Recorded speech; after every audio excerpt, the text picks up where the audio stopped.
we're all one, we're all connected, if that makes sense, in our daily living behaviors, activities, the way we're showing up in the world. And it's not to say negate our feelings and emotions. If we're having a bad day, it's just allow ourselves to feel and let them go and determine and transform them and not project them onto the world, out to others, right? Because if we're having a bad day, there's no reason to let it be against another person, if that makes sense, right? And so they're having the same experience, which is another speaker they were talking about, right? So we're all having the same experience, not the same exact experience, but we're all here to experience.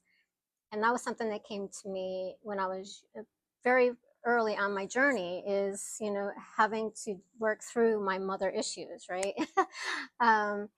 With my, you know, the parents that I chose to take up and to be a part of in that family system dynamic, right? And spirit opened my eyes, because I never really thought of it that way, you know.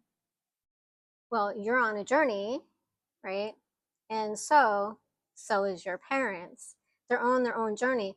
But when we are children, you know, we survive by looking up to them, not as our God, but our guidance. So they are our guides, right, per se.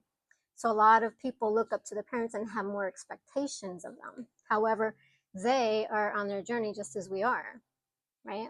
And so when Source brought that to me into my awareness, and I'm like, oh yeah, you know, so no, they're not perfect. You know, they don't know all things.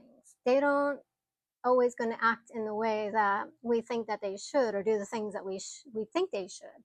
They're going to be on their journey just as we are. They have their own experiences, their own lessons, their own understandings, you know, things that they're working out, you know, their own karmic overlay, things that have been passed down to them, which then is passed down to you, right? It's a lineage of the evolution, right? Which is change, right? So we always have that in place, which was, you know, another speaker